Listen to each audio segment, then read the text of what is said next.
수의 영화 읽기 80번은 홍상수 감독의 그 자연이 내게 뭐라고 하니 33번째의 영화라고 그러죠. 그 영화에 관한 토론을 이은지 사무총장하고 하도록 하겠습니다. 우선 영화를 시작하면 이걸 시작하면서 이 시놉시스죠. 줄거리를 얘기를 해야 된다고 생각했는데 그게 박지윤 더 팩트 기자가 쓴 5월 14일 날 기사에 홍상수 감독의 그 자연 독특한 연출로 그려낸 현실에 아주 자세히 설명이 잘 돼 있어서 그걸 쭉 읽으려고 합니다. 읽겠습니다.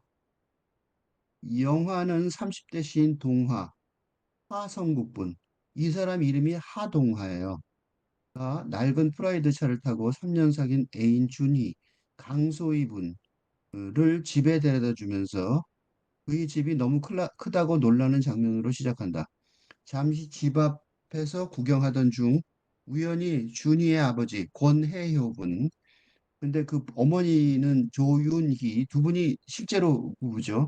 를 마주치게 된 동화는 그렇게 하루 종일 준희의 집에 머물면서 여자친구네와 함께 시간을 보내게 된다. 동화는 준이의 아버지와 함께 산을 오르고 집 구경을 하면서 여러 이야기를 나누고 준이와 준이 언니 박미소 분이죠. 배우가 박미소죠.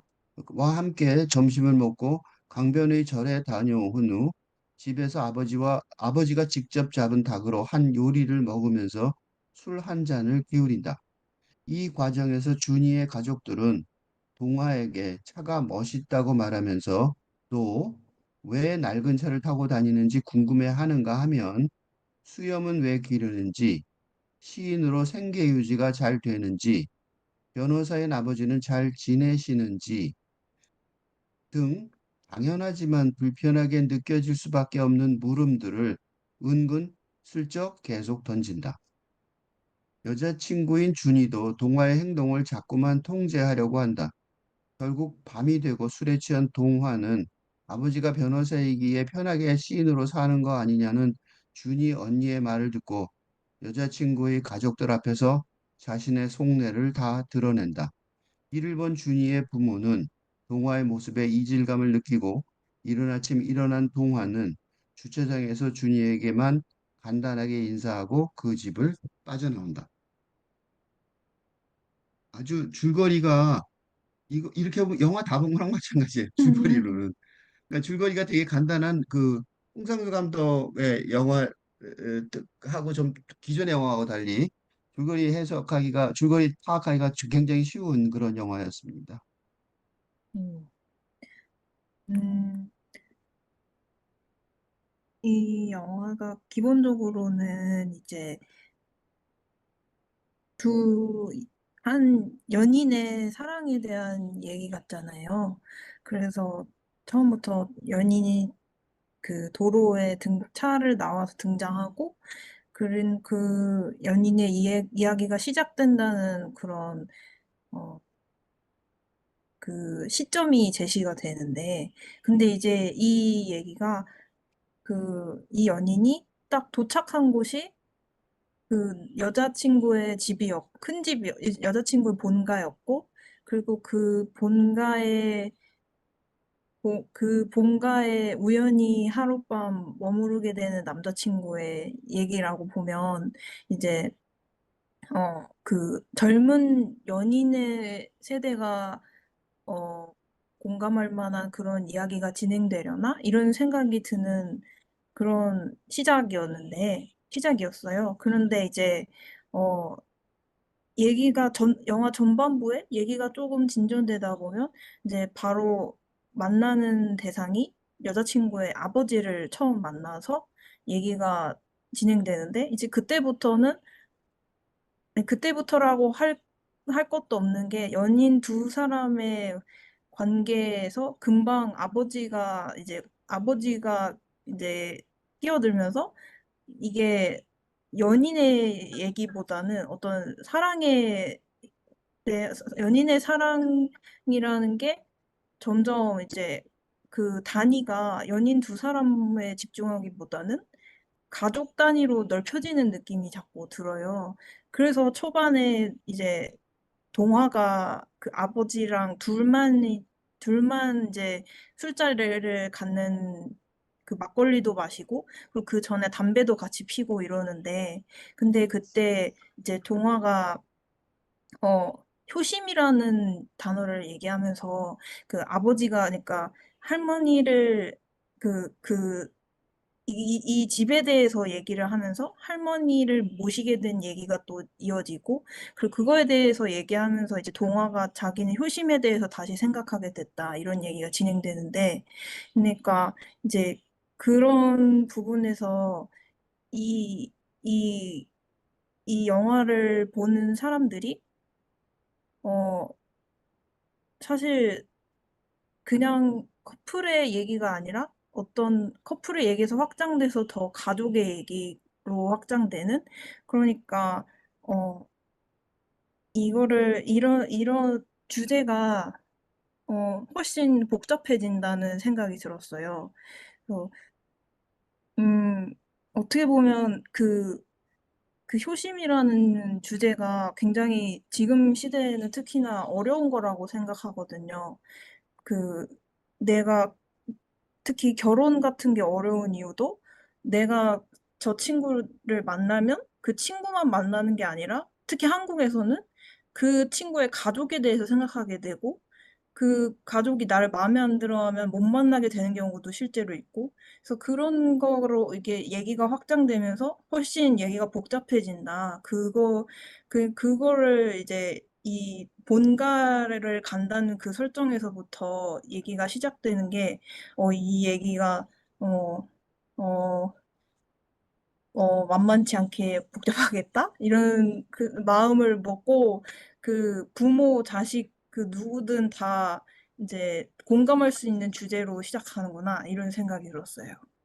예, 그거 굉장히 중요한 그 얘기인데요. 이 영화가 홍상수 영화의 감독에서도 보기 드물게 아주 균형 잡힌 세대론이 전개가 돼요. 음, 그러니까 그 전근대적인 효도하고 그다음에 자녀 부양의 현실 의무에 충실한 근대 산업사회 세대. 음, 이게 부모 세대의 담론이죠.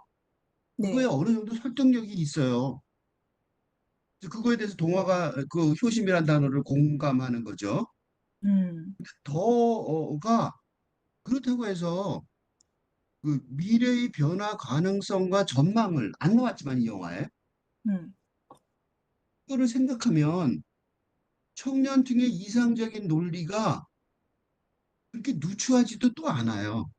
음, 내가 그래서 균형 잡힌 세대론이라 그런 거예요. 그게 물론 그 에필로그에서 그 남녀의 대화가 어색한 거의 연극적인 대화가 그들이 3년이나 사귄 사위라는 걸 짐작할 수 없게 할 정도였다고. 나중에 3년 이게 너무 3년이나 이렇게 된단 말이에요. 그렇게 서로의 의사소통에 어려움을 겪고 있어요. 그 동세대 사람들도. 음, 그리고 또 그렇다고 이제 그러면 언니는 부모 세대를 따르는 세속적인 사고방식을 갖고 있는데 바로 그게 그녀가 사회생활을 거의 불가능하게 하는 우울증의 원인인 것 같아요.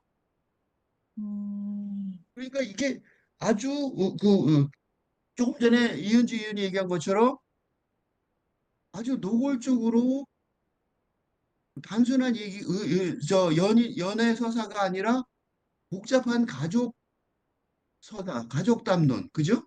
음, 그런 걸로 만들겠다는 아주 뚜렷한 의지가 있는 것 같아요.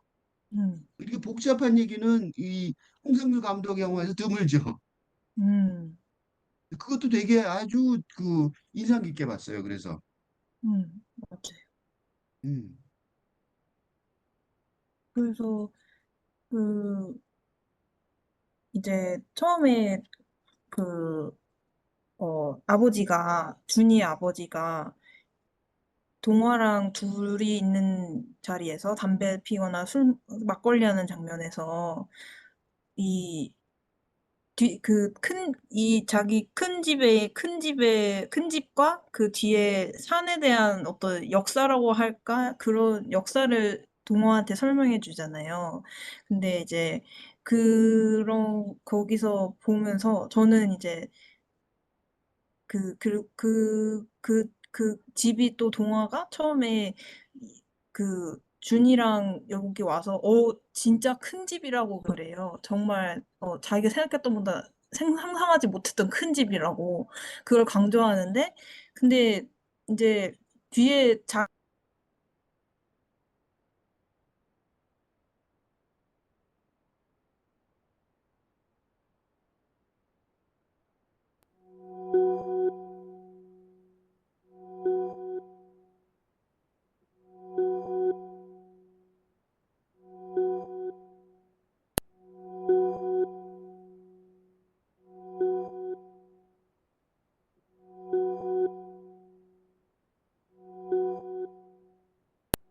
단어를 얘기했었잖아요. 근데 이 효심이라는 단어가 좀 저는 의미심장하다는 생각이 들었던 게 이제 좀 순수한 마음으로 보통 효심을 많이 생각할 수 있는데 근데 이제 그 집을 보면 좀 저는 그게 그 집이 아버지와 엄마의 수익으로 번 돈으로 만든 집 같지가 않았어요.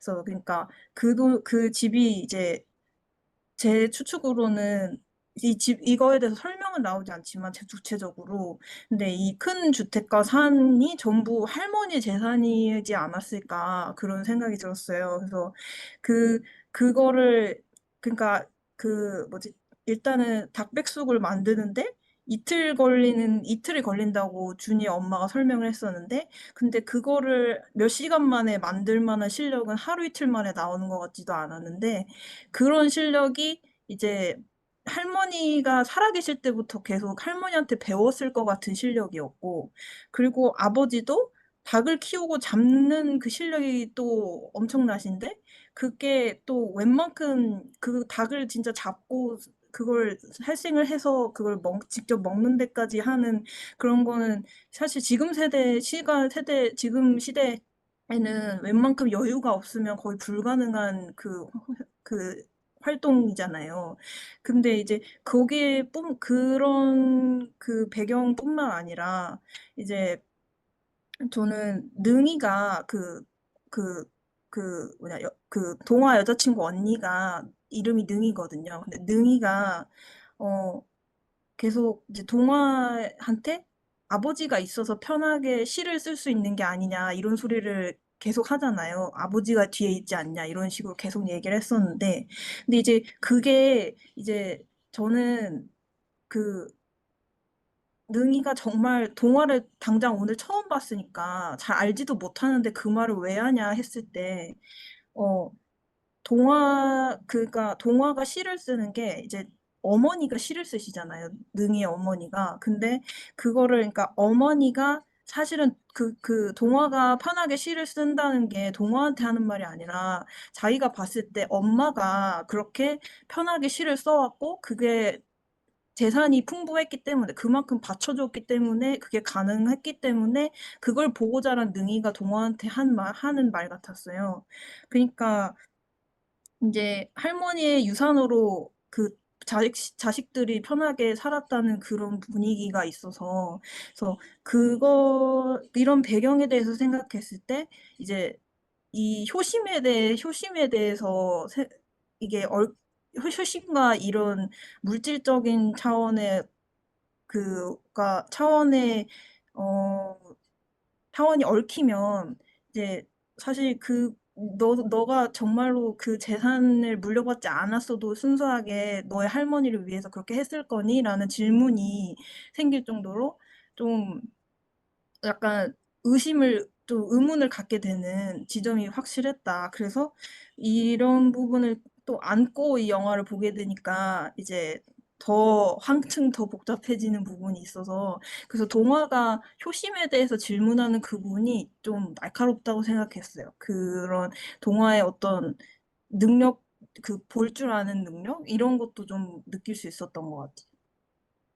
조금 전에 세대론이라고 얘기했는데 네. 그 세대는 균형 잡힌 세대론이라고 그랬잖아요. 네. 근데 그 평화로운 세대론은 아니에요. 거의 음. 전쟁 상태예요. 음. 그 동화가 그 나중에 조금 더 자세히 얘기할 텐데 이 얘기를 네. 동화가 왜 컨테이너에 부부가 있는데 컨테이너 밖으로 지나갈 때가 있잖아요. 밖을 지나가잖아요. 맞아요. 근데 그 부부는 안에서 와인 신나게 좋게 마시고 동화를 씹고 있잖아요. 거기서 맞아. 바로 그 순간일 거예요. 근데 동화는 밖으로 옆으로 지나간단 말이죠. 음. 컨테이너라는 철저 구조물 바깥에 있는 거예요. 동화는 맞아. 초대받지도 않았고 음. 들어갈 생각도 없는 거죠. 음. 그러니까 이 정확하게 세대론은 세대론인데 음. 이 평화로운 세대론이 아니에요. 음. 그리고 또 하나 그 언니 음. 능이가 거기서 생각보다 중요해요. 맞아요. 모두 5명이 나오는데요. 두 명, 두 명씩 짝을 지고 나면요. 능이가 가운데 있어요. 음. 근데요, 그 능이가요, 가운데 있는데 이쪽 저쪽 편도 아니에요. 맞아요. 그래서 그 능이가 그 말하는 게 생각보다 중요해요. 음. 우선요. 그래서 이거를 복잡하게 양쪽으로 봐야 돼요. 한쪽은 뭐냐면 그 부모 세대 쪽으로 봐야 돼요. 왜냐면 그 부모 세대의 그 집이랑 이런 것이 압도적이잖아요. 광경이 화면에 스크린에 음. 나오는 경치랑 이런 거 있잖아요. 네. 그게 압도적이에요. 맞아요.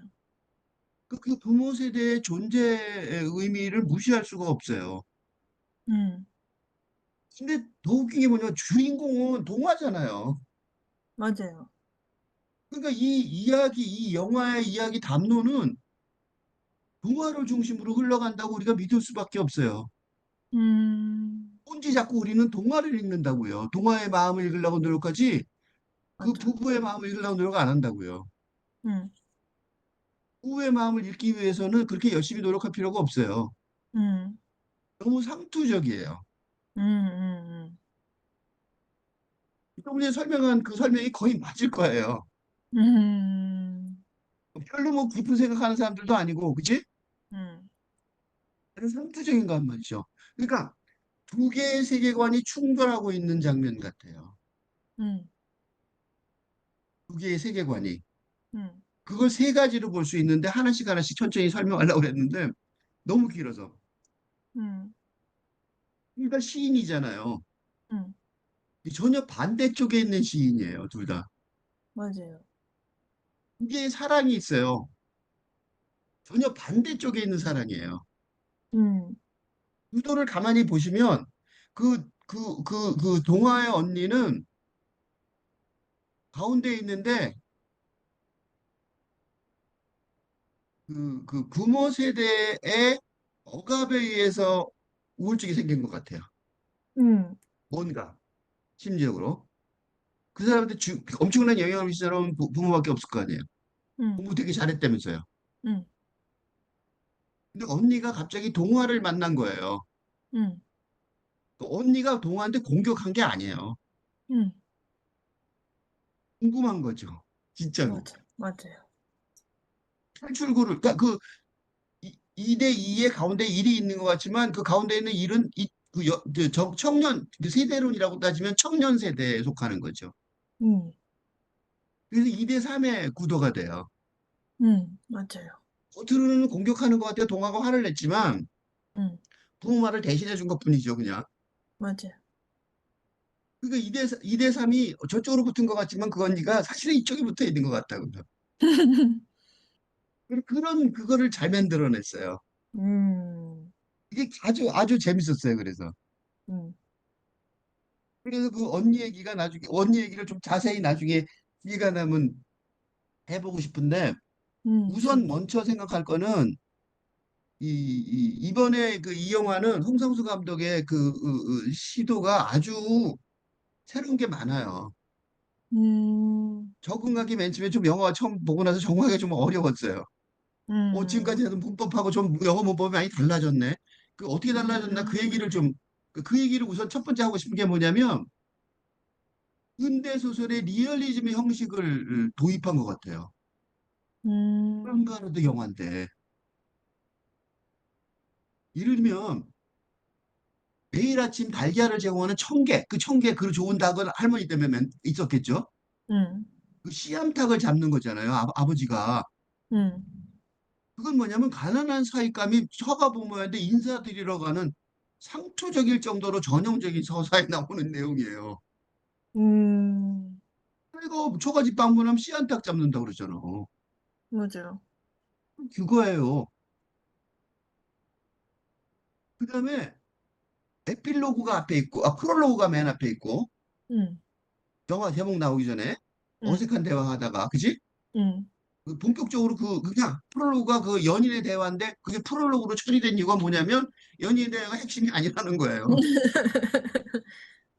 어? 맞아요. 그다음에 1-7까지 번호를 붙여가면서 장면이 바뀌어요. 음, 그리고 마지막에 또 에필로그가 나와요. 에필로그는 음, 뭐냐면 동화가 그 자동차가 고장 나갖고 차 바꿔 와야겠네 음, 그거라고. 음, 그치? 그 사이에 1번부터 7까지 번호를 붙여가면서요. 너무 친절해. 번호를 붙였는데 그 번호가 뭐냐면 번호를 보다 보면 무슨 생각이 있냐면 기승전결의 리얼리즘 소설 형식. 음, 그거를 그 보통 기승전 4개잖아요.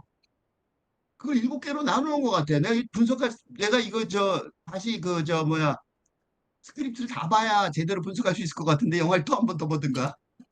맞, 하여튼간에 그 리얼리즘 형식을 누가 좀 분석했으면 좋겠어요. 그런 거 아닌가? 그거를 음, 그대로 차입한 것 같은 느낌이 들었어요. 홍승우 감독이 그런 식으로 스토리 그 다 서사를 이렇게 순조롭게 시간의 흐름에 따라 그치? 음, 그리고 그치? 아버지 음, 먹으러 안 오지 이러고 놀러 갔다 와라 뭐 이러고 그죠? 맞죠. 좀 리얼리즘 소설이에요. 시간의 흐름에 따라서 옛날 TV 소설 같아요. 19세기 리얼리즘 소설 같다고요. 음, 대중 친화적이죠. 대중 정서에. 음, 관객의 호응을 받으려는 것 같은 느낌이 있어요. 그런데요, 영화의 흐름은요, 주인공의 흐름하고 비교해보면, 동화가 갖고 있는 뭔가 높은 차원의 인식이 있어요, 분명히. 음, 근데 그게 어떻게 되냐면, 그게 퍼센트 옹호되지가 않아요. 음, 홍상수 감독 영화는 대부분 다 안 그랬거든요. 그러니까, 이 동화 그래요. 신자유주의, 자본주의 경제 체제를 거부하고, 그지? 그거예요, 그 음, 선언이, 그지? 나는 돈 많이 안 쓰고, 그지? 음, 그거예요. 그 한마디로 문자를 써서 말하면 신자주의, 자본주의 경제 체제를 거부하고 최소한의 수입으로만 자유롭게 살아가려는 의지를 표명한 거라고. 음, 머리로는 그렇죠. 강하게요. 근데 그건 혼자 살 때뿐이지. 애인 주니어 같이 살려면, 그지? 음, 특히 애인의 부모 앞에서 음, 그것도 딸을 지극히 사랑하는 아버지 앞에서 당당하게 주장할 내용은 아니에요. 음, 이게 결국은 죄송하고도 미안하다는 말을 전할 수밖에 없게 된단 말이죠. 음, 그러니까 이게 홍상수 감독의 다른 영화에서 이런 게 있었나 돌이켜서 생각해 보게 돼요. 물론 이상적인 그 예술가상이 좀 문제가 있다 이런 이미지를 주긴 했는데 음, 노골적으로 죄송하고 미안하다 이렇게 말하는 게 있었나 그런 생각이 들 음, 정도로 현실에 이건 나쁜 얘기가 아니에요. 홍상수 감독이 자기의 예술 세계를 넓혀가고 있다는 거예요. 음, 내가 바라던 거예요. 33번째 너는 영화까지 보던 내가 바라던 게 뭐냐면 홍상수 감독의 그 대단한 세계관이 우리가 사는 현실에 뿌리 박혀서 어떻게 적용되는지를 보여주면 훨씬 더 좋은 모델이 되겠다. 너무 어려워서 사람들이 못 따라간 거잖아요. 그래서 홍상수 감독이 고맙다는 생각이 들었어요. 그렇게 음, 내려올 필요가 없으신 분인데. 그렇게 내려온 거 아닌가. 그런 평가를 할 수 있다고 생각이 들어요. 그래서 복잡해진 거죠. 그죠? 주인공을 100% 지지하는 것도 아니고, 그죠? 음, 그런 면도 있는 것 같아요. 음, 음, 100%. 맞아요. 그래서 술 취한 동화가 막 이렇게 행동할 때 저건 아닌데라는 생각을 하게 저절로, 되니까 모두 다. 주인공인데 저러면 안 되는데 이렇게 하게 되니까 네. 좀 그런 면이 있었던 것 같아요. 네. 그, 음, 저 이제 음, 아까 그냥 말씀하신 걸 이어서 할까 봐요. 그 능이에 대해서 예, 저도 언니 능이의 그 여기서 역할이 굉장히 중요하다고 생각했거든요. 그래서 음, 그 우선 그 프롤로그에서 동화가 능이를 이제 준이가 언니에 대해서 이제 동화한테 소개를 할 때 언니가 좀 아프다고 설명을 하는데 구체적으로 어디가 아픈지 그래서 뭐 몸이 아프면 뭐 근데 뭐 내장 기관 어디가 아프다던가 손이 아프다던가 다리가 아프다던가 이런 설명이 있어야 되는데 어떤 설명도 해줄 수 없이 그냥 좀 아프다고 얘기를 해요. 그런데 동화도 거기에 대해서 아 그래? 그냥 이러고 넘어가긴 하는 되게 미적지근하게 이렇게 아픈 언니에 대한 존재감만 알려주고 프롤로그가 이제 거의 끝나듯이 너무 다음으로 넘어가는데 그러고 나서 이제 영화 전반부에 이제 나오는 게 언니랑 준이의 준이 둘이 이제 독대하는 장면이 전반부 딱 한 번 나와요. 그러니까 능이가 이제 둘만 있을 때가 딱 그 순간만인 것 같아요. 준이랑 딱 한 번 둘이 같이 있는데 근데 어 그때 이제 능이가 준이한테 둘이 이제 아무래도 남자친구를 데려왔으니까 준이가 그래서 너 진짜로 사랑하냐고 이런 결혼에 대한 얘기나 사랑에 대한 얘기를 하게 되는데 근데 그때 능이가 준이한테 하는 말을 보면 진짜 사랑하면 결혼의 준비가 따로 필요하지 않다 이런 얘기를 해요. 근데 그 얘기를 들었을 때 이 얘기 자체만 이 얘기랑 사실 이 표현도 그냥 보면 맞는 말 같지만 그게 사실 좀 어떤 준비는 필요하고 어떤 준비는 하지 않은지에 대한 얘기는 없이 그냥 준비가 따로 필요하지 않다라는 좀 이상적인 말만 나와 있는 거거든요. 근데 이제 그런 근데 문제는 이런 능이의 어떤 이상적인 면이 어, 이게 이런, 이 말로 그냥 표현됐을 뿐이지, 표현이 된 것 같고, 그러니까, 준이가 이제 언니를 동화한테 이제 얘기할 때도, 언니가 그 세계 국어를 할 정도로 엄청 똑똑했다. 그러니까, 그거 타국어를 세 개나 할 정도로 똑똑한 사람인데, 근데 아파서 집에 잠깐 있다고 했는데, 그럼 그렇게 똑똑한 사람이, 어, 그, 그렇게 똑똑한 사람이 이제 그런 능력 있는 사람이 집에 왜 있는지에 대해서 왜 아픈지에 대해서 이유는 여전히 없었고 그리고 나중에 이제 능이가 또 어, 준이의 어떤 에피소드를 동화한테 이제 보리밥을 먹으면서 얘기해 줄 때도 있었는데 근데 그때도 준이에 대해서 준이가 이제 그러니까 그냥 단순하게 짧게 말하면 무력을 멀리한 에피소드였어요. 그냥 자기를 찾아온 그 어떤 돈 많은 남자를 멀리한 이야기였는데, 근데 그런 얘기를 하면서도 대단하다고 준이를 엄청 칭찬을 하려고 그 말을 꺼낸 거였어요. 그러니까 결국은 주제가 돈에 대한 얘기로 돌아갔는데 능이가 하는 말이. 그러니까 음, 되게 그 경제적인 거에 대해서만 얘기를 주로 하는 게 능이었던 것 같아요. 그래서 그 동화한테도 그 음, "아버지가 뒤에 있지 않냐." 이런 말을 계속 했던 것도 그렇고 음, 어 음, 그 무력에 대한 에피소드 준이의 에피소드를 얘기했던 것도 그렇고 그리고 진짜 사랑하면 결혼에 뭐 돈 같은 돈이겠죠. 준비가 따로 필요하지 않다고 했던 건 음, 돈일 텐데. 근데 음, 이제 그렇게 무력을 멀리한 거에 대한 그러니까 물질적인 걸 추구하지 않는 거에 대한 그런 그 이상향은 분명히 있는 것 같은데 근데 능이 본인 이 집을 봤을 때 아까 그 큰 집을 봤을 때 그렇게 무력을 멀리하는 집에서 큰 것 같지 않아요.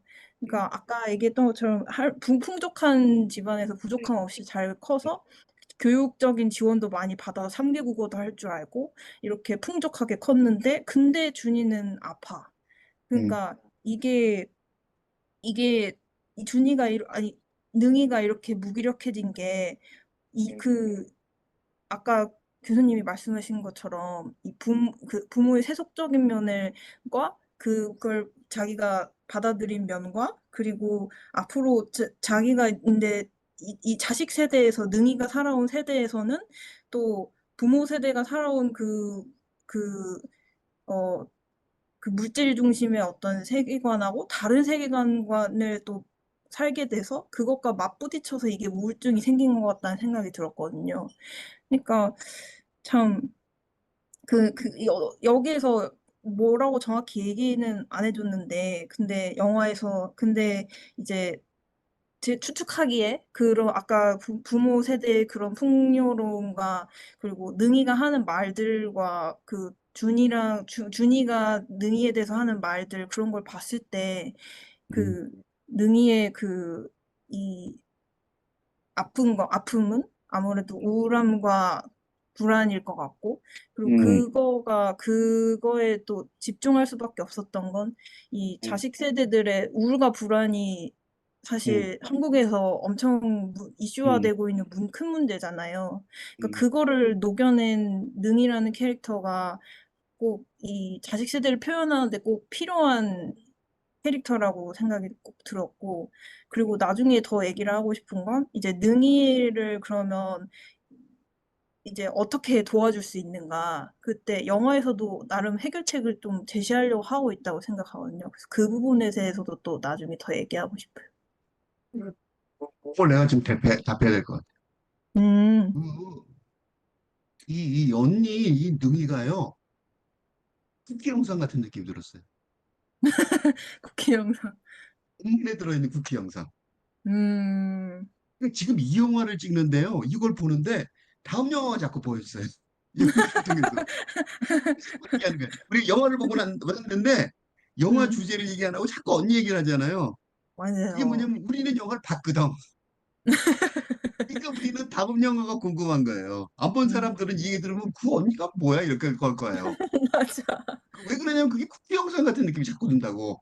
그게 왜 그러냐면요. 너무나 쿠키 영상 진짜 쿠키 영상이라고 말하는 게 아니고 이 음, 시대를 대표하는 인물을 딱 그렸어요. 음, 언니는요 자살 위험이 있어요. 맞아요. 그러니까 이 시대에 지금 우리 청소년들이 얼마나 많이 자살을 해요. 음, 이 시대의 가장 큰 문제점이잖아.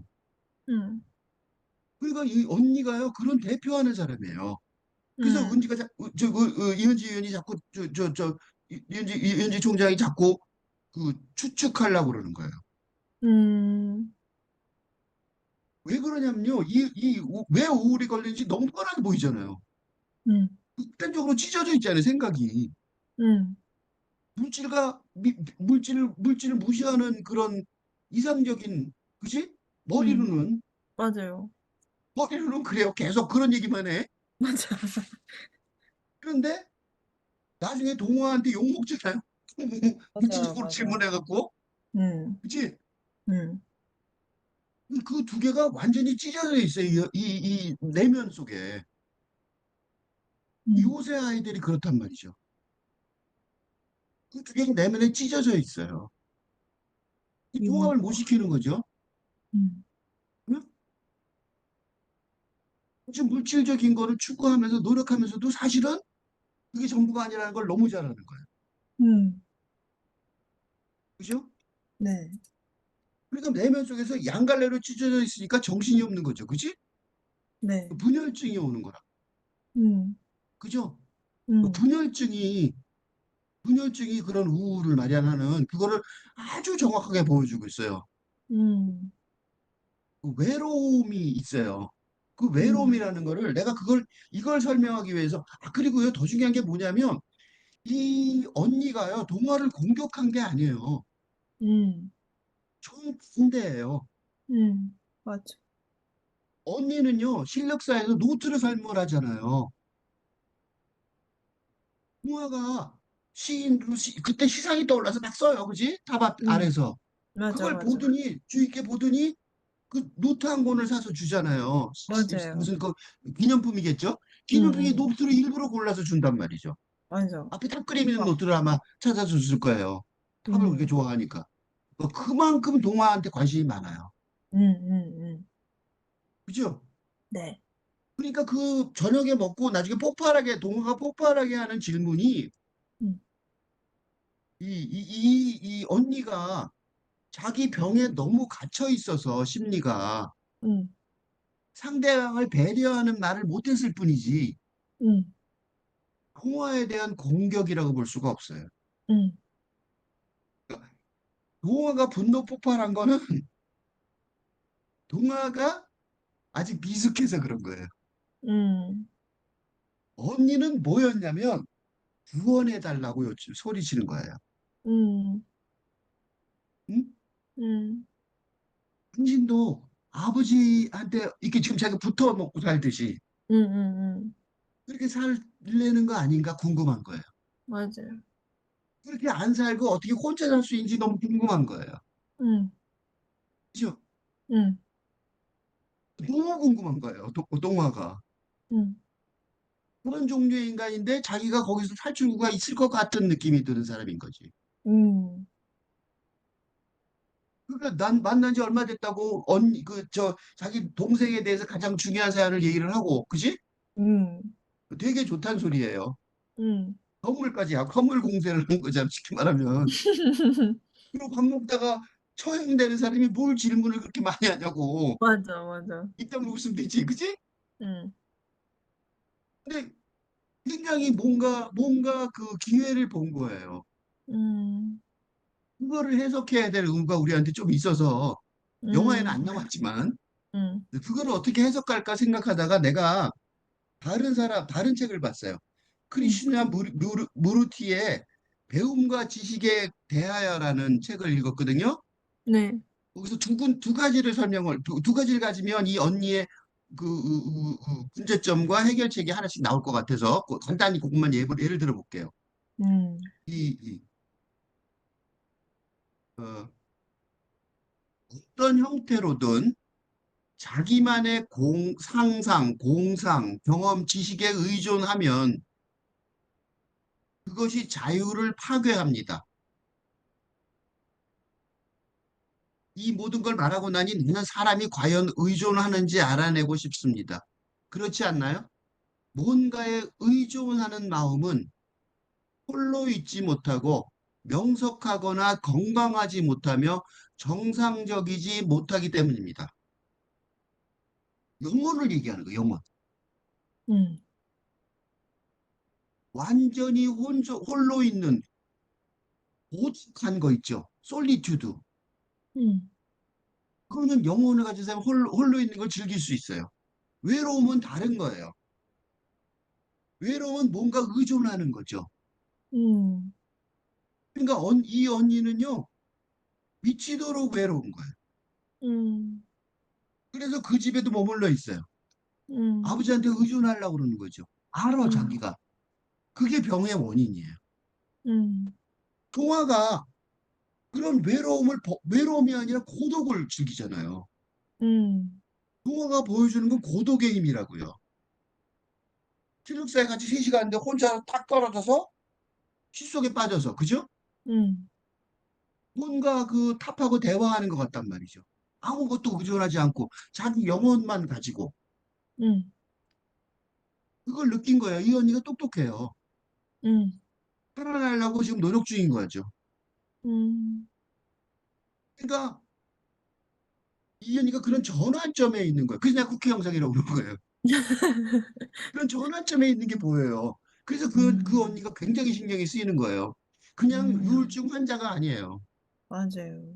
뭔가 바뀌려는, 그러니까 이 홍상수가 뭐 대단해요. 이게 주요 인물도 아닌데, 그지? 이 주요 인물도 아닌 게 이렇게 멋있어요. 맞아요. 묘사가.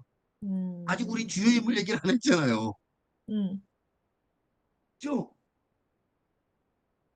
그러면 동화는 왜 힘이 있는가를 설명을 안 할 수가 없죠. 음, 그걸 얘기를 좀 한번 해볼게요. 그거를 설명 좀 긴데 인용을 한번 쭉 읽어볼게요. 이걸 보면 음, 금방 알 수 있어요. 음. 이것도 크리스티안 무르티 같은 책에서 계속 인용할 거예요. 그래야지 쉽잖아. 뭐 영성 사상에 관한 책들은 다 비슷하니까요. 이 사람이 유명한 사람이니까. 보세요. 인용할게요. 관찰자가 관찰하는 대상일 때 갈등은 끝납니다. 이게 가장 중요한 겁니다. 이 다 녹취한 거예요. 당신이 관찰자는 곧 관찰 대상이라는 걸 깨닫고 나야 비로소 관찰자가 곧 관찰 대상이라는 실상을 알게 됩니다. 그건 그냥 말일 뿐입니다. 당신이 그 실상을 아는 순간 나와 나 아닌 것의 갈등은 이미 끝난 겁니다. 나는 너니까요. 그렇게 갈등이 없을 때, 다시 말해, 곧 관찰 대상일 때 무슨 일이 일어날까요? 명상해 본 적 있습니까? 당신이 종류도 당한 나무 밑에서 열심히, 이 질문의 대답이니까, 열심히 주의를 기울이고 있는 것을 여러 번 보았습니다. 명상해 본 적이 있나요? 이것이 명상입니다. 알겠습니까, 선생님? 이것이 가장 중요한 명상입니다. 이 놀라운 것에 이르는 것이 곧 관찰자가 관찰 대상이라는 이라는 혼자 힘으로 깨닫게 되는 것. 마음이 혼자 힘으로 깨닫게 되는 것이 가장 훌륭한 명상입니다. 그러면 갈등은 없습니다. 이 말은 그저 채식이나 그저 하고 그저 아무것도 하지 않는 뜻이 아닙니다. 그 말은 정반대입니다. 무슨 소리냐면 뭔가 행동을 하는 게 아니라 내가 세상을 본단 말이죠. 음, 그 나를 보는 거야. 음, 그게 명상이라는 거죠. 그러니까 음, 명상의 힘이 왜 생겼냐? 이 사람 영성이 있으니까 그래요. 음, 동화가 믿는 구석이 있다고. 음, 영성의 힘이 있어 영성으로 보고 있으니까 그 처갓집에 처음 가고 그지 처갓집인지 모르는데 그 역사적으로 그런 사건을 그지 그런 맨다는 거는 보통 넷장이 없으면 못하는 거란 말이죠. 음, 뭔가 믿는 구석이 간단히 있는 거예요. 근데 뭐 믿기는 그죠? 음, 이 사람 믿을 게 뭐가 있냐고. 맞아. 더 놀라운 건 뭔지 아세요? 준이가 그 사람 믿어요. 음, 자기 혼자 그 최선으로 살겠다는데 여자가 잘 살던 여자가 최선으로 살겠다는 남자를 악다라고 붙어 있는 거예요. 음. 속으로 그러겠지. 조금만 마음 바꿔서 나랑 같이 살 수 있는 경제 여유가 있으면 좋겠다. 이 정도 생각하는 것 같아요. 맞아요. 되게 잘 살길 바라는 것 같지가 않아요, 아예. 음, 그러면 그 남자의 그 매력, 그 힘은 뭐냐는 거지, 그지?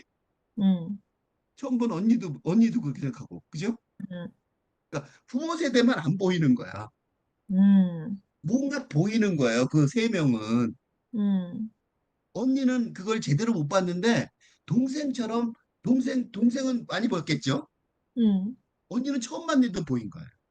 음, 그래서 언니가 굉장히 그러니까 언니가 뭐냐면 그 준이가 처음으로 동화를 만날 때 과정일지도 몰라요. 음, 사랑하는 과정이 있었을 거 아니에요. 맞아요. 3년이면 처음 과정이 있었을 거 아니에요. 그지? 음, 근데 그 아까 프롤로그에 처음 나온 것처럼 둘이 대화가 아직도 어색하잖아요. 음, 처음에 얼마나 어색했겠어. 그지? 음, 그게 언니하고 저 능이하고 동화의 대화하고 비슷했을 가능성도 있어요. 그래서 음, 거꾸로 과거를 거기다 보여주는 그런 역할도 좀 하는 것 같아요. 음, 그러니까 그 준이도 동화가 그날 입혔으면 어저께 왜 그랬어? 이런 말을 할 텐데 그런 남자라는 걸 이미 알았다는 거 아니에요. 그래서 그건 생각만 하잖아. 그지? 맞아. 수습 불가. 음, 아니, 빠져나가는 게 최고겠다. 이렇게 생각하는 거란 말이죠. 음, 그런 식의 그런 어떤 게 있어요. 그죠? 음, 음. 음. 그래서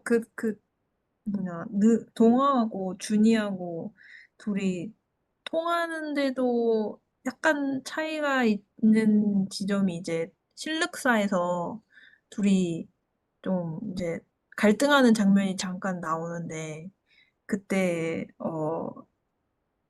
그러니까 이게, 어, 아무래도 동화의 그 영적인 힘을 보고, 그 세계관을 보고 좀 반해서, 그거에 동참하고 싶어서, 이제 따라가는 사람의 입장이기도 하니까, 아직 그 세속적인 입장을 조금 더 고려하는 그 면이, 그게 따라가는 사람의 입장이기 때문이기도 하지만, 또 여자이기 때문에 더 현실적인 입장에서 보는 것도 있는 것 같은데, 그래서 준이는 어, 돈이 많은 효심이 지극한 부모를 뒀지만, 동시에 무력을 멀리할 줄 알고 앞가림을 잘하는 이 두 가지 캐릭터성을 동시에 갖고 있으면,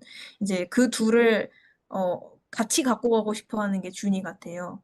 근데 이제 동화는 돈 많은 변호사 아버지를 둔 자신하고, 이제 꼭 필요한 돈만 벌고 사는 시인인 자신이 있을 때, 어, 꼭 필요한 돈만 벌고 사는 시인이라는 이상을 쫓아가고, 그리고 이 돈 많은 변호사 아버지를 둔 자신은 이제 멀리하고 싶어 하는, 그래서 그것과 그것이 서로 좀 마음속에서 싸우고 있는 것 같은 그런 게 이제 이게 보이는데, 그게 이제 남성성과 여성성의 좀 차이가 그런 부분에서도 드러났던 것 같아서, 이게 서로 이제 이미 이제 그 영적인 힘이 있다는 거에 대해서는 동의가 되어 있는 상태다 보니까, 이제 다른 거엔 갈등이 없는데, 그게 어느 정도로 이제 얼만큼 정도를 둘 것이냐, 이 부분에 대해서는 이제 아직 합의가 되지 않았으니까 우리 이제 그만하자 이렇게 해서 자동으로 갈등을 종료시키고, 그래서 언니를 다시 찾기 시작하는 이런 장면이 있었어요.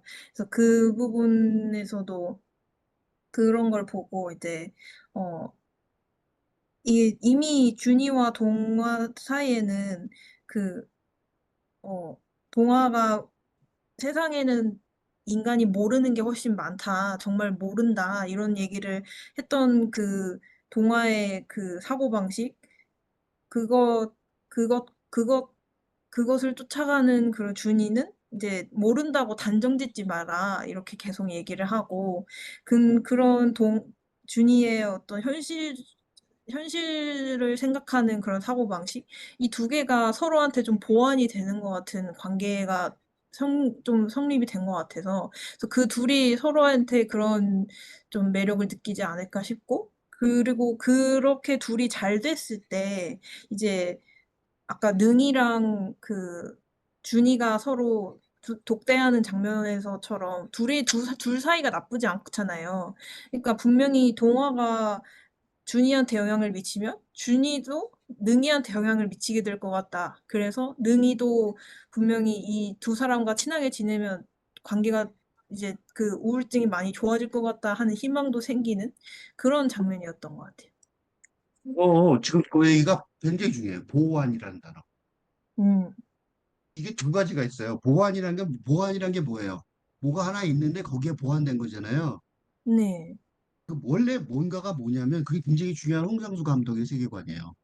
음, 이유빈 기자의 그 신의 21의 이 영화가 내게 뭐라고 하더니 그 자연이 내게 뭐라고 하니 리뷰와 배우 하성국의 촬영 일지라는 5월 15일자 기사에서 앞부분 하나 읽어볼게요. 음, 홍상수 감독의 33번째 영화 그 자연이 내게 뭐라고 하니가 5월 14일 개봉한다. 제75회 베를린 국제연재 경쟁 부분에서 상영된 지 몇 달 안 된 시점이다. 마치 연례 행사처럼 관객을 찾는 홍상수 감독의 영화는 작품마다 그의 고유한 시적 감성을 변주하지만 결코 반복에 머무르지 않는다. 영화 전문지 센티에리 살바지.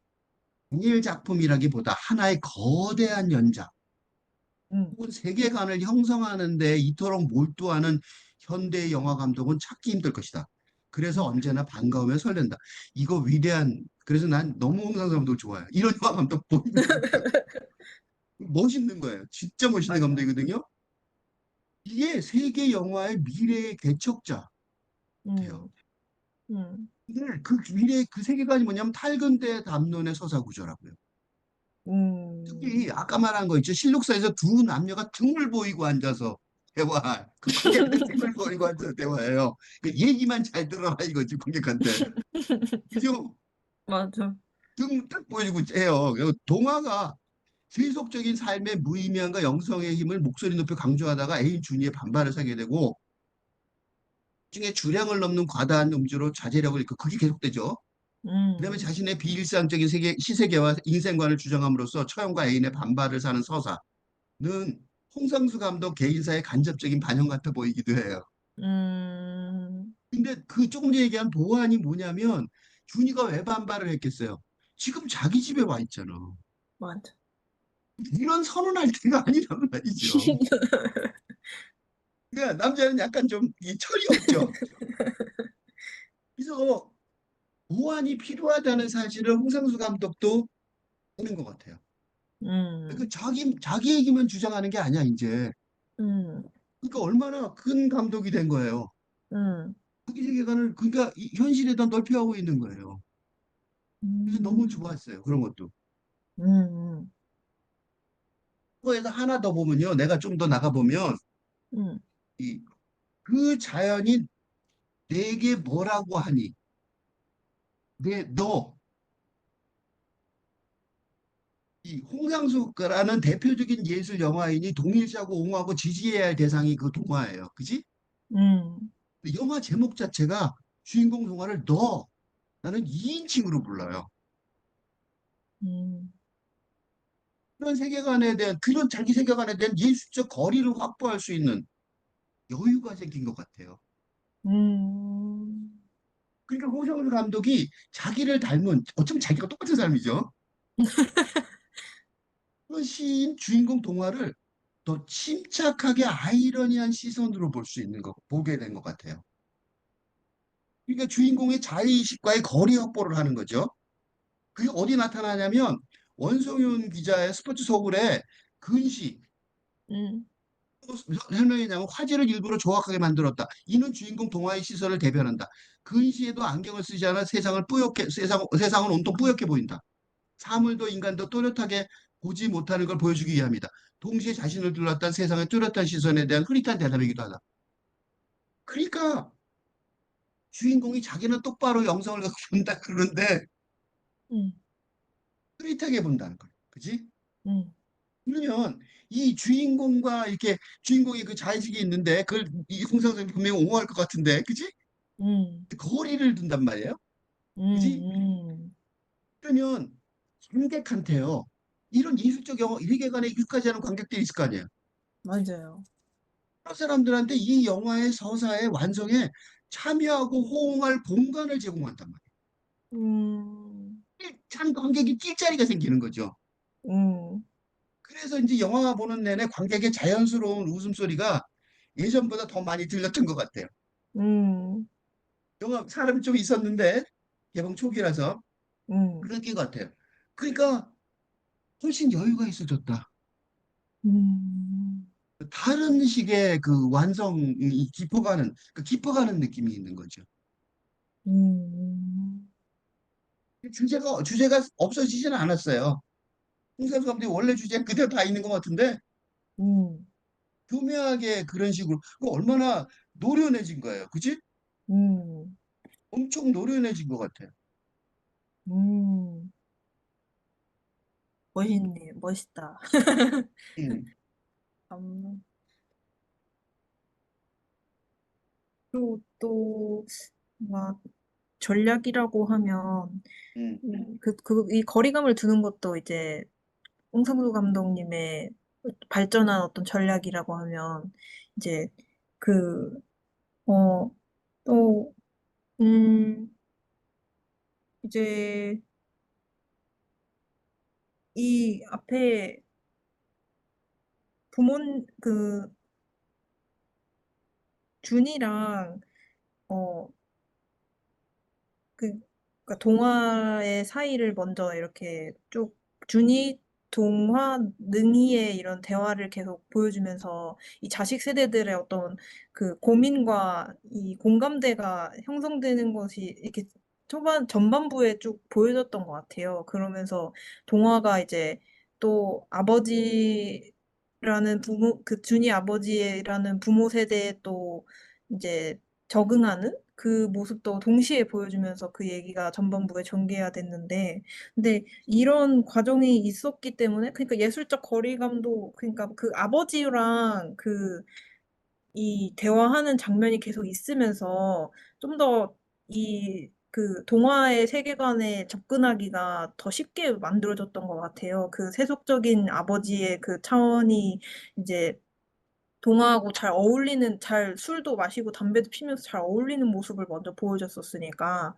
근데 그러면서 이제 나중에 그 물론 술자리가 되면서 이제 굉장히 좀 어색해지지만, 근데 그리고 나서 그 부모가 동화를 많이 씹게 되지만, 근데 이제 관객의 입장에서는 그 영화를 쭉 봤을 때,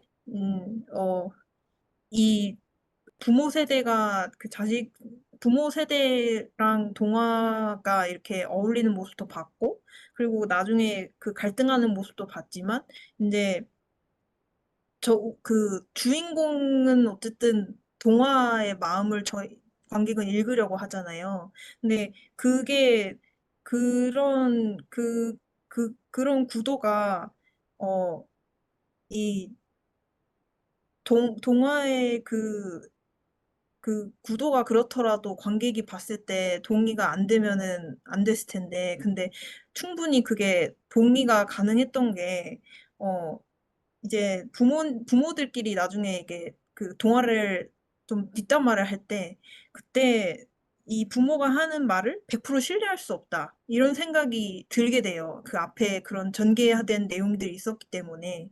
그러니까 그것도 이제 되게 능숙한 홍 감독님의 이 관객이 그 자동으로 이 부모 세대의 그 세속적인 그런 세계관에 100% 동의하지 못하게 하는 일종의 전략 같았어서 그게 되게 멋있었던 것 같아요. 그거를 이제 전문 용어로 네파라고 제가 배웠는데, 그러니까 예, 예, 내면에서 이제 예, 그 외부에서 그 예, 컨테이너로 동화가 쳐들어가진 않잖아요. 너 왜 나 이렇게 이러진 않는데, 예. 대신에 그걸 보는 관객들은 아, 저 부모한테 완전히 동의할 수 없고, 그리고 그렇게 거리감을 유지해서 동화가 홍 감독님이 그 동화를 자기의 페르소나지만 그걸 거리감을 두고 보듯이 그 관객도 어, 그 좀 더 그 거리감 사이에 관객이 들어갈 수 있으니까, 그래서 더 부모 세대의 어떤 그, 좀, 뭐랄까, 그런 세속적인 면? 그런 면에 대해서는 이제 거기에 대해서 어, 좀, 이렇게 지지받는 느낌을 좀 받지 않을까 생각해요. 그 자식 세대들이 좀 동화의 마음을 따라가면서 그럴 수 있지 않았을까 싶어요. 지금 굉장히 어려운 얘기에서 대답을 굉장히 길게 해야 돼요. 네. 굉장히 긴 영화 평 전체를 어쩌면 했는데 되게 중요한 얘기를 했어요. 음, 이 영화가요. 나는 이번에 이 기자들이 쓴 기사 몇 개 안 봤는데 보면서 제대로 읽더라고요. 음, 내용을. 옛날에는 막 송강수 감독 얘기하면 이거 지금 읽고 영화를 읽은 거야 이런 느낌이 들고 막 그랬는데 음, 이번에는 제대로 읽어요. 예를 들면 이해주의 데일리안의 이해주 기자의 글을 좀 보면요. 공감한 얘기를 해요. 음, 보세요. 다만 이 남성의 일상에서 관객은 이상주의의 좌절과 그 씁쓸함을 마주하게 된다. 동화는 물질적 가치를 내세우는 아버지를 부정하지만 끝내 그를 넘어설 만한 자기만의 정체성을 구축하지 못한다. 관객은 음, 그런 동화의 모습을 비웃으면서도 음, 마음 한켠에 그런 꿈을 품어본 적 없다고는 자신하지 못한다. 음, 결국 이야기는 말한다. 이상한 때때로 우습고 현실은 자주 민망하지만 그럼에도 우리는 계속 흘러가야 한다고. 음, 굉장히 공감하죠? 음, 정확하게 공감했어요. 홍상수 감독이 이 영화가 나왔을 때 이렇게 정확하게 음, 공감하는 기사를 본 적이 없는 것 같아요. 그만큼 정확하게 잘 전달이 된 거죠. 음. 중에 하나가 뭐냐면 부모 세대를 먼저 얘기해야 돼요. 준이 부모 있죠. 네. 권혜여 조 조윤희. 그 조윤희 그 음, 부부요. 음, 단골이죠. 네. 홍상수 겸하에 거기서 나왔어요. 맞아요. 근데 그 준이 부부가 지금까지는요 보조 출연 같았어요. 음, 시민들도 그랬어요. 권혜여가 어서 그래. 우리는 양념 비슷하다. 맞아, 맞아. 권혜여가 그렇게 얘기한 적이 있어요. 음, 이 영화에서 무슨 뭐냐 자기 잘 모르겠다. 그런 식으로 얘기하고 그랬다고요. 맞아. 진짜 진짜 그 어떤 인터뷰에서 그렇게 얘기하더라고요. 음, 암스테르담에 어디 가서 영화제 가는데 옆에 앉아서 둘이 음, 앉아서 되게 친한 음, 거죠. 보조 출연 같은 사람이 가서 인터뷰를 하는데 뭐 되게 친하구나 깜짝 놀랐어요. 근데요 음, 이번에는 아니에요. 이번에는 더 주체적으로 보이기 시작해요.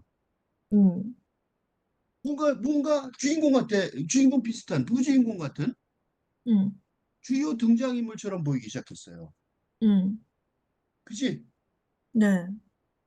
그 마지막에요. 주인공이 낡은 차를 버려야겠다고 독백으로 인정하는 피날레 있죠.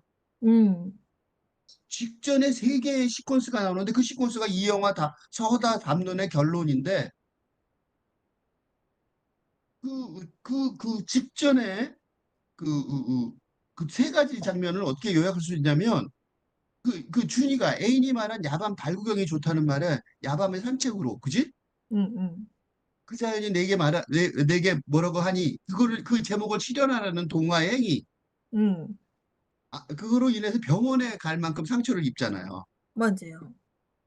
약간 좀 너무 무모하죠. 아마추어 그지?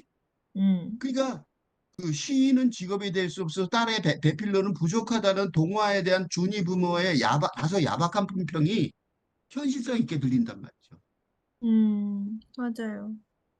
상처 때문에도 병원에 빨리 가야겠지만 새벽에 도망치듯 떠나는 동화가 아 이건 깨졌겠구나 그런데 준이가 나타나서 사랑을 확인해 줘요. 음, 그렇지만 이 홍상수 감독의 다른 영화에서와 달리 대금주의적 속물 근성이라고 문화예술계에서 특히 홍상수 감독 영화에서 통념적으로 치부해둔 근대 담론을 더 인정하는 느낌이에요. 음, 굉장히 커요, 그게. 음, 그렇다고 그래서 이게 얼마나 균형 잡힌 영화냐면 그렇다고 그래서 그러면 동화보다 그 준이 고모가 똑똑하냐? 전혀 음, 아니에요. 음, 그것도 아니에요. 그러니까 예전에 그 틀은 그대로 갖고 있어요. 내가 이거를 아주 노골적으로 보이게 하려고 크리스티나 음, 무르티의 배움과 지식에 대해서 인용해 볼게요. 음, 얼마나 다른가 내가 딱 보면 느껴요. 이 구절을 보면. 두뇌가 얼마나 천박한가. 인용이에요. 음, 크리스티나 무르티. 두뇌가 얼마나 천박한가. 신기할 정도다. 생각을 아무리 정교하고 치밀하고 깊이 한다 해도 생각은 역시 태생이 천박하다. 음, 생각은 시간의 구속을 받는데 시간은 하찮은 것이다. 보는 것을 왜곡하는 게 바로 이 하찮음이다. 보는 것은 이해처럼 한순간에 일어난다. 그런데 두뇌는 생각에 의해 짜맞춰진 것이므로 보지 못하게 하기도 하고 또 보는 것을 왜곡하기도 한다. 준이 부모의 대화는 딱 이렇게 설명할 수 있어요. 천박하다, 하찮다, 왜곡됐다. 음, 그죠? 동화에겐 어떠냐? 또 두뇌 얘기를 해요. 두뇌, 즉 생각하는 기계는 고요할 수 있다. 매우 활동적인 두뇌는 고요할 수 있다. 두뇌의 기계가 아주 천천히 돌아가니까 두뇌의 고요함은 절대 필요하다. 비록 그것이 몹시 민감해도 말이다. 그래야만 생각도 스스로를 해방시킬 수 있고 끝날 수 있다.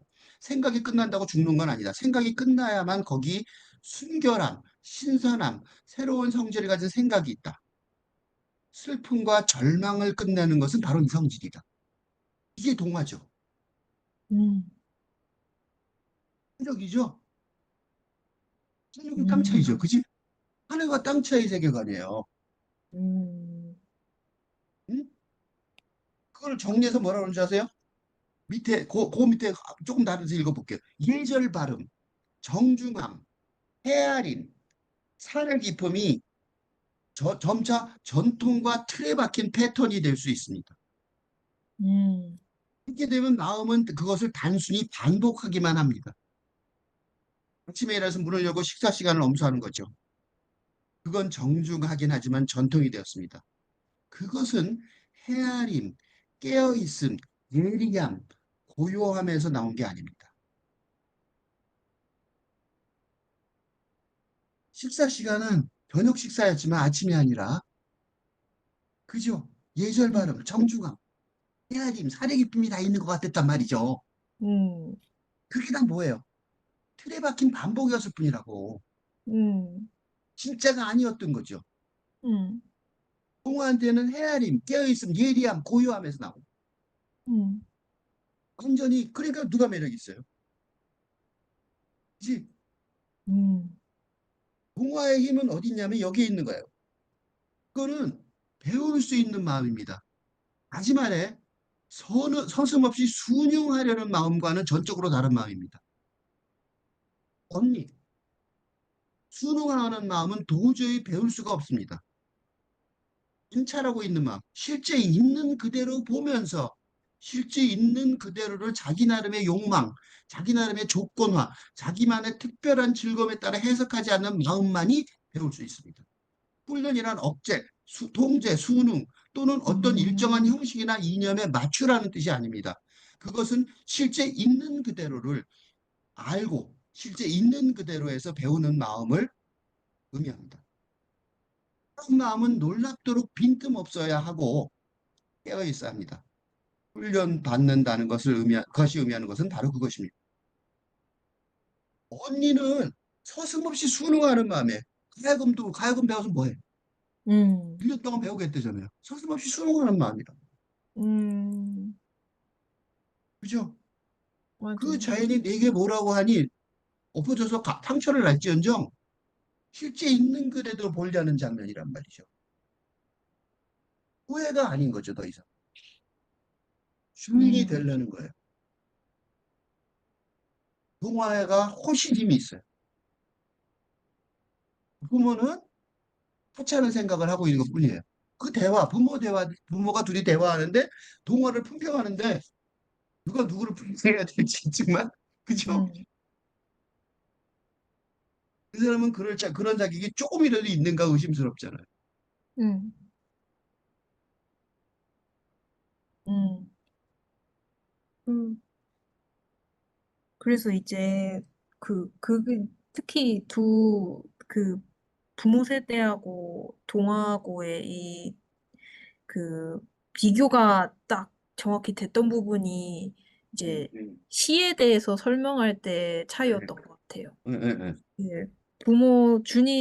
준이 엄마는 시를 쓰는데 왜 음, 쓰냐 하면 자기가 좋아서 쓰는 거지 라고 대답하는데 동화한테 뭐가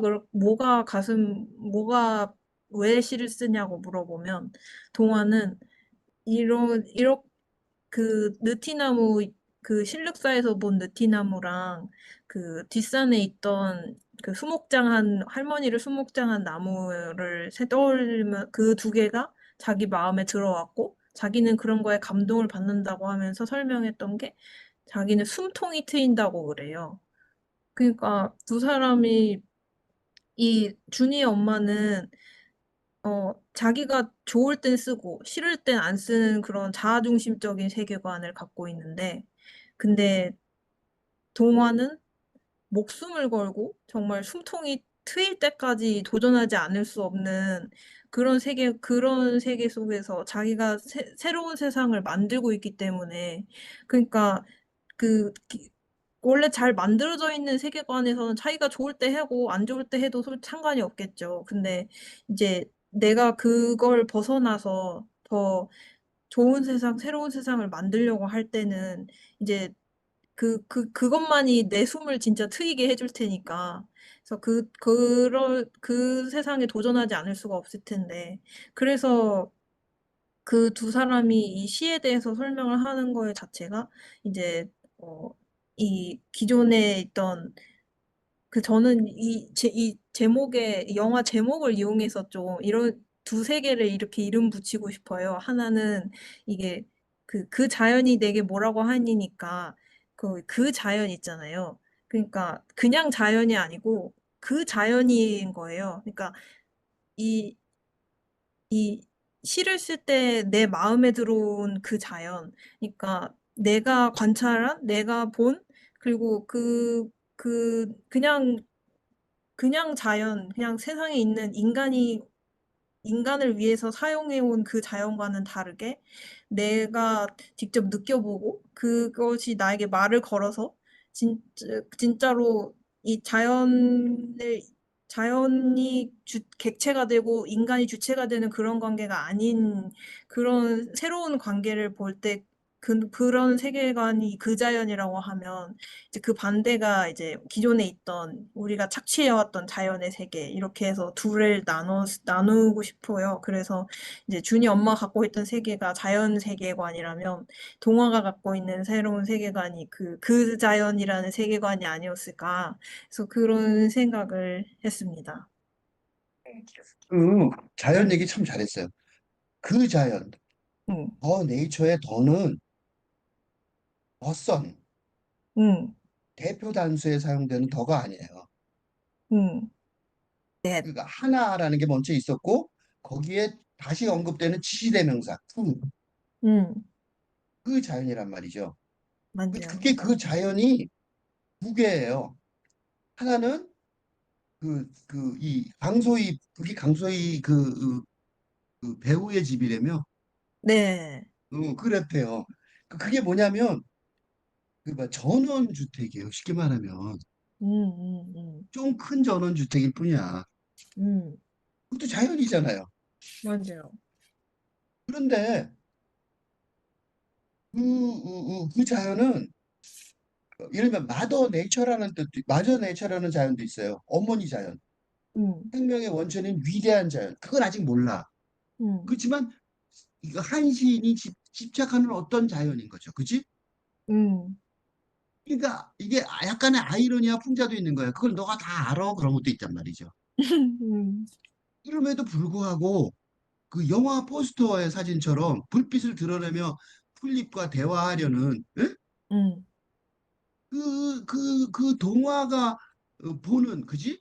만나는 그 응, 자연과 시도를 그지? 응, 그 삶의 영적 자원하고 영적 차원하고 만나는 거죠. 그지? 네, 생명의 영적 차원하고 만나는 거예요. 이, 그 불빛을 드러내는 장면을 보면서요.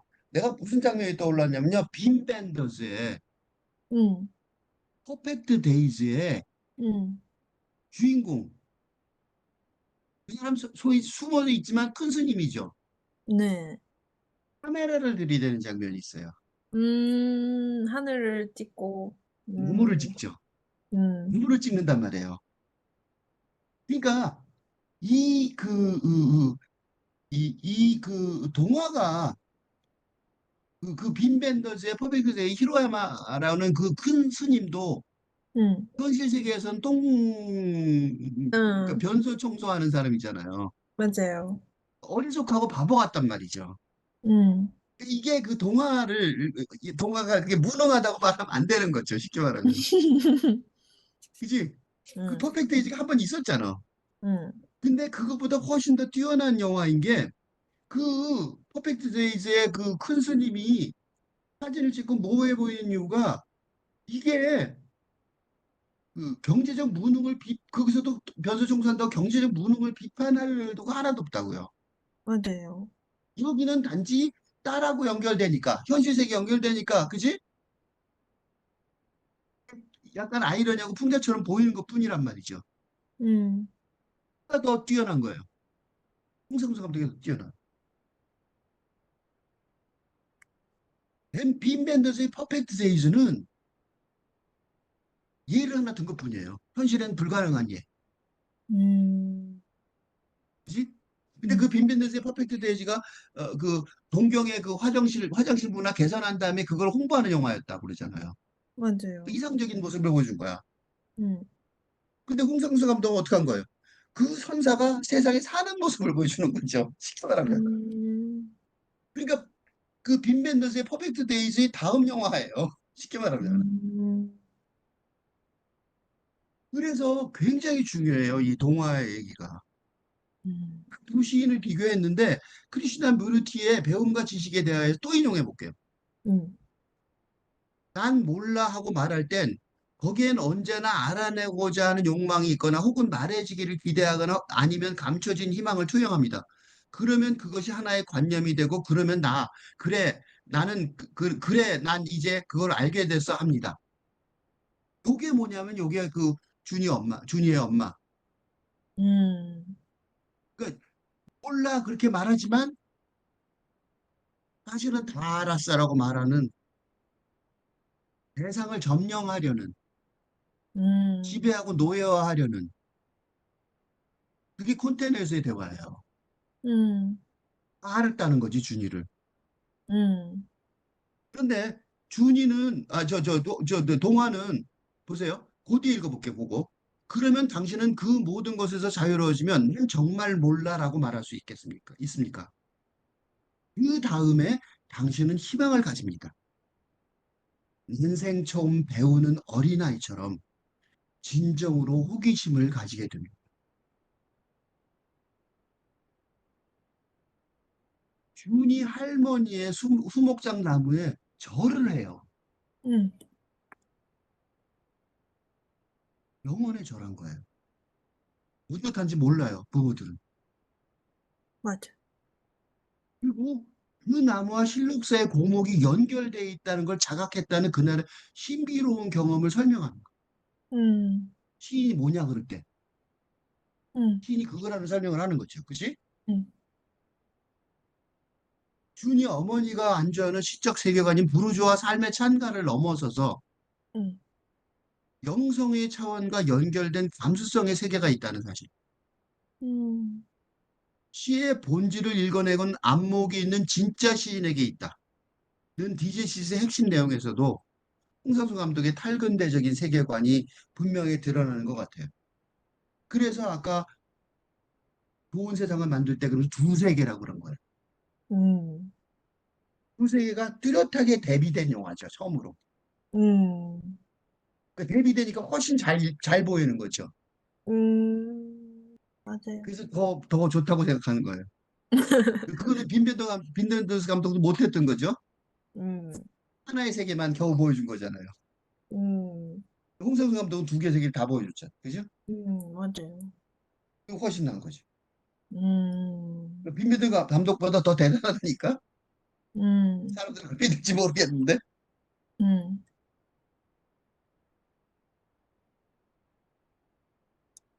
또 음, 그거는 한국인이니까 할 수 있는 거예요. 음, 빈벤더스라는 외국인이 서양 사람이 음, 동양 사상을 묘사할 때는 구경하는 방식으로 묘사를 하겠죠.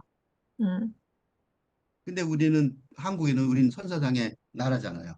음, 우리는 그걸 살아가는 방법을 생각해 보는 거죠. 음, 현실에 들어가면 그럴 거 아니에요. 그치? 지금 동화가 음, 될 거란 말이죠. 음, 겉모습으로. 음, 음, 음. 이건 이제 마지막인 것 같은데. 음, 음, 어, 그 에필로그 부분에 대해서 좀 말하고 싶었어요.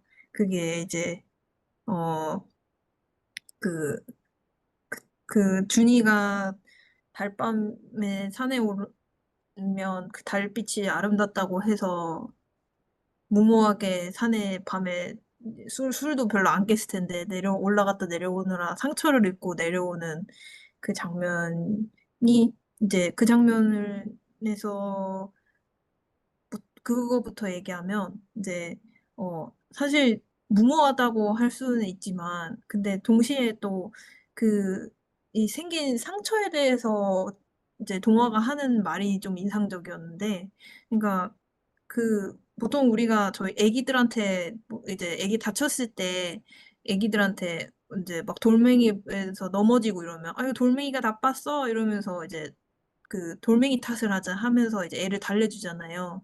그러니까 그런 식의 어떤 어 그 그 주변에 이제 나 아닌 다른 것을 탓하려고 하는 그런 마음이 하나도 없는 그 깨끗한 마음이 동화한테 보여서 그냥 자기가 그 그거 올라갔다가 당연히 상처 난 거니까 병원 가면 되는 아주 침착하게 여자친구한테 호들갑 하나 없이 그냥 그렇게 크게 상처가 났는데도 하는 말이 그래서 '아 저런 태도면은 좀 무모해도 괜찮다.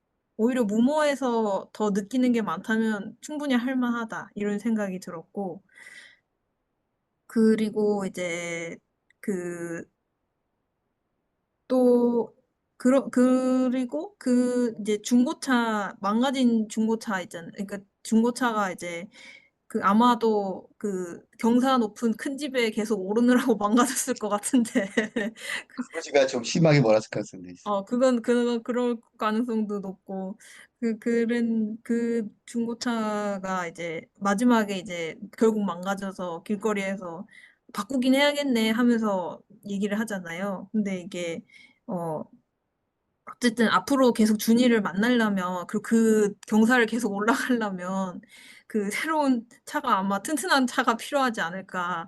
그래서 그 부분에서 또 이제 약간 유머 있게 이 속세의 세계와도 이제 연결돼서 살려면 그런 부분은 또 돈을 들여야 되니까 타협이 필요한 부분이지 않을까. 이런 그러니까 무모한 상처를 내듯 자기 몸에 상처가 나도 그거에 대해서 어디에 대해도 탓하지 않는 어 그 그런 이제 내면이 있고 그리고 하지만 또 타협할 줄도 아는 그런 내면도 있다면 '앞으로 준이랑 잘 살지 않을까.' 그래서 마지막에 좀 저는 재밌게 보고 끝난 것 같아요.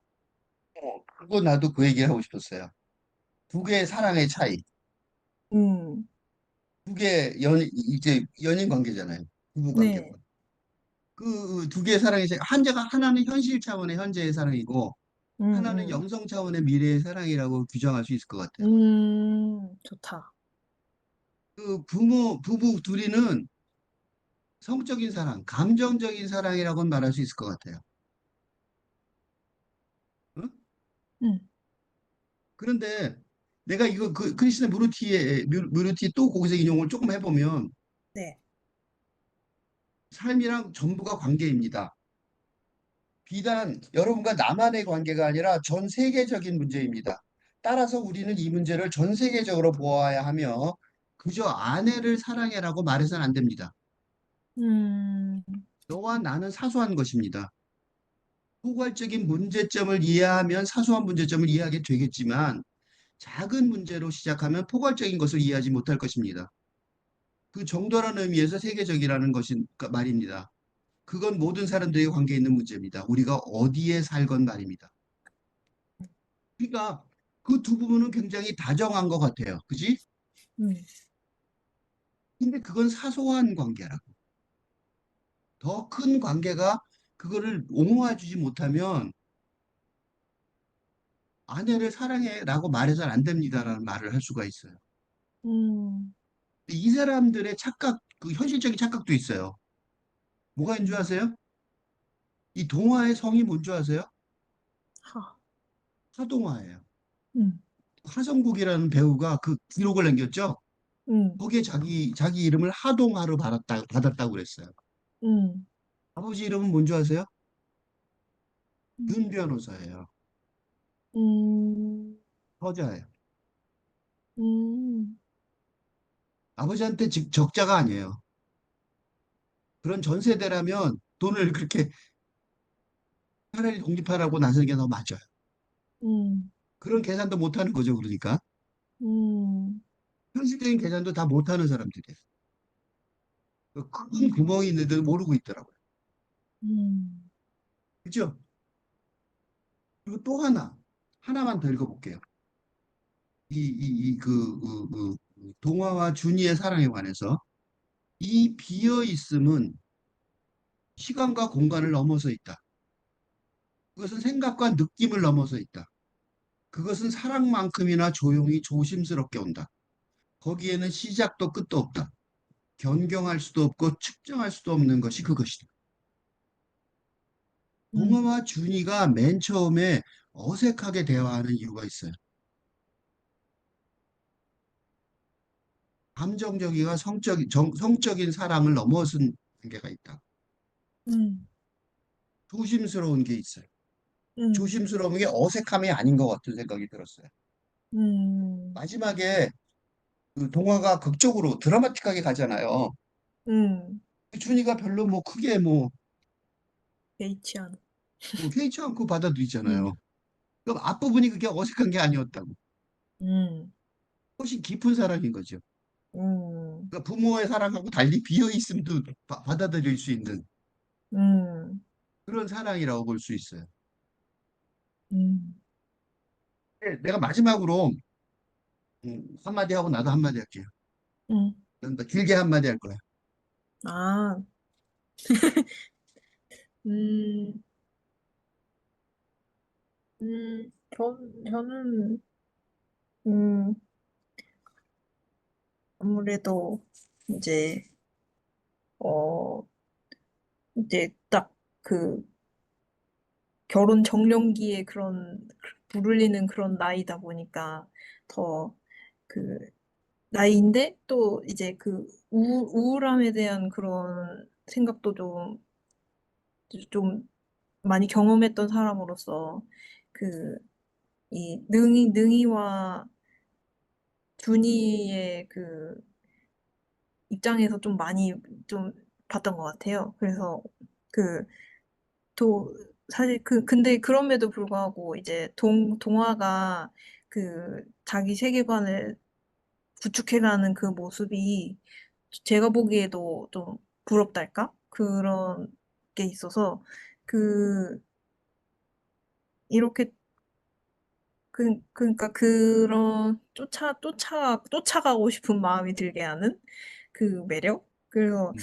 그러니까 생각보다 그 그러니까 힘이 그러니까 청년 세대들한테 어떤 그런 이 뭔가 무기력하다, 억압돼 있다, 뭐 힘이 없다 이런 묘사들이 뉴스에서 많이 되는데 근데 그것과 다르게 굉장히 힘 있는 그 청년들이 가질 수 있는 그런 힘에 대해서 홍상수 감독이 보여줬다는 그 점이 정말 마음에 들었고 그리고 충분히 이제 그거를 청년들이 해낼 수 있게 그거를 이렇게 영화에서 좀 구체적으로 설명을 해 주신 것 같아요. 그러니까 시에 대해서도 이런 게 시를 쓸 때 어떤 게 마음에 들어오는지도 예시를 심지어 보여주시기까지 했고, 그래서 그런 부분 때문에 좀 가슴이 좀 뛰었던 청년으로서 감사했던 부분인 것 같습니다.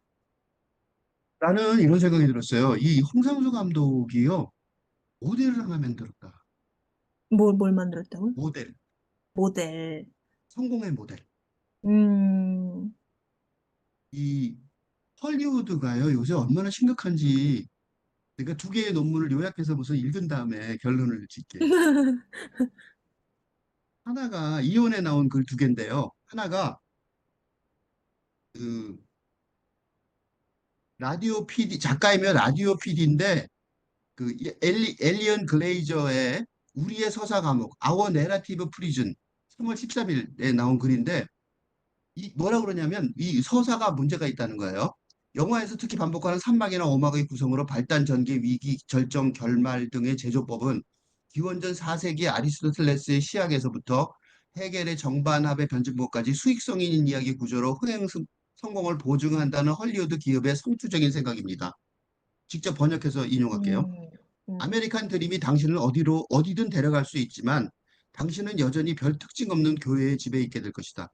시내 음, 중심가에 매력적인 카페가 가득하겠지만 대부분은 체인이며 제품의 맛은 같다. 음, 우리를 어딘가 새로운 곳으로 데려다 주길 희망하며 영화관의 어두운 공간으로 발을 들여놓지만 그 여정은 감춰진 테마파크에 타는 것과 같은 길을 따라갈 것이고 유일하게 이용이 가능한 목적지는 집으로 돌아가기다. 모든 영화의 끝에 다시 맞춤이 리셋하는 게 특히 수능주의적으로 느껴진다. 마치 무한한 가능성과 급격한 변화의 판타지를 경험하라고 초대받은 듯하지만 현재 상황을 재천명할 뿐이다. 일종의 안전한 배출구, 세이프티 밸브로 작동하며 수능주의를 강화한다. 보수적이고 전통적인 이야기 구조의 의문을 제기합니다. 왜냐하면 이 영화가 약간이라도 향상의 기회를 제공해야 하기 때문입니다. 전혀 변하지 않고 아무것도 배우지 못하고 어떤 관찰도 새로운 관찰도 하지 못한 채 보통의 삶으로 돌아간다면 이야기에 어떤 좋은 점도 없을 것이다. 아바타의 모조 반식민주의, 바비의 모조 페미니즘 등은 자신의 처지에 행복해하고 핵가족, 소도시 생활이나 자본주의의 안락함을 찬양하도록 만드는 서구 남성 중심의 식민주의적이며 은밀하게 보수적인 개념 체계를 드러냅니다. 이렇게 헐리우드 자체 비판해요. 음, 홍상수 감독 영화 어떤지 알아요? 집으로 돌아가기가 아니죠. 영화가 길 위에서 끝났어요. 음, 다시 맞추면 수능주의가 아니죠. 이 음, 영화는 수능하지 못할 것 같은 예언으로 끝난단 말이죠. 음, 이 영화는 부모 세대는 배운 거지만 이 신세대는요, 배움의 해체 과정에 있죠. 음, 언니를 비롯해서. 동화는 뭐예요? 새롭게 배우는 과정에 있다고. 음, 그죠? 네, 그러니까 이 지금 문제점에 대한 대답이야, 아예. 좀 전에 헐리우드에서, 그지? 대표적인 영화평론가가 한탄한 거, 그지? 음, 우리 헐리우드 스타의 문제점이 이렇게 있다, 그지? 음, 헤어나가지 못하고 있다. 또 하나 더 해볼게요. 이 4월 7일 날 그린데 또 나왔어요. 헐리우드가 위기야, 지금. 음, 지구온난화, 팬데믹, 자원 부족, 불안정한 민주주의 등 오늘날 지구적인 문제들이 부서진 시스템으로 인한 것이지만 헐리우드는 여전히 개인에게 초점을 맡은 비현실적인 서사를 가진 영화만 공급하고 있다라고 주장하는 영화 및 TV PD 나미크 칼리크의 헐리우드의 틀린 이야기에 대한 집착이 우리 세상에 도움이 되지 않을 것이다. 이혼의 4월 7일자 기사예요. 효과적인 음, 도덕적 우화에서처럼 관객이 동진감을 느낄 수 있는 영웅, 증오하기를 사랑하는 악당 등 아주 뚜렷한 선악의 이분법을 바탕으로 단 한 하나의 주인공이 요새 그톰 크루즈가 온 그것도 단 하나의 음, 주인공이거든. 어? 이야기 우주의 중심에 있고 그게 헐리우드 말기 증상이에요. 내가 볼 때. 그 주변으로 플롯 전체가 전개되는 헐리우드가 선호하는 스타일인 시기적인 이야기하기가 현실에 반영하지 못하니까 헝거 게임 시리즈나 음, 한국의 IMF 사태를 초래한 2008년에 리먼 브라더스의 파산을 그린 논픽션의 바탕을 둔 빅쇼트에서처럼 사회학적인 이야기하기가 필요하다고 주장합니다. 주장을 하지만 제대로 영화를 못 만들었잖아요. 음, 그 사회적인 얘기를 누가 했어요? 홍상수 이번 영화가 음, 했잖아. 맞아. 그러니까 4월 달에 나온 헐리우드의 문제점을 얘기하는 얘기가 홍상수 감독이 이미 이 영화를 답을 해주고 있어요. 음, 헐리우드는 물론 한국 영화가 근대 영웅서사의 몰락 사태 이후 상업적인 위기를 크게 경험하고 있어요. 홍상수 감독의 이 영화는 상업 영화의 부활을 위한 새로운 DJCC의 길을 제시하는 것 같아요. 음, 청년층의 불안하지만 이상적인 삶의 태도를 주력 담론으로 하면서도 동화의 아버지인 윤 변호사 등 근대 세대의 현실적인 영향력을 인정하는 방향이어야만 관객이 공감할 수 있을 DJCC의 틀이 마련될 수 있을 것이기 때문입니다. 이런 기본 틀을 바탕으로 폭력이든 공포든 애정이든 오락이든 다양한 소재로 담론을 전개한다면 손익분기점을 넘을 수 있을 제작 방식이 도출될 것으로 예상되기 때문입니다. 음, 홍상수 감독이 그러니까 예술 영화만을 하는 게 아니라 음, 상업 영화의 모델까지도 보여준 게 아닌가. 음. 그런 대단한 감상평이 있었습니다.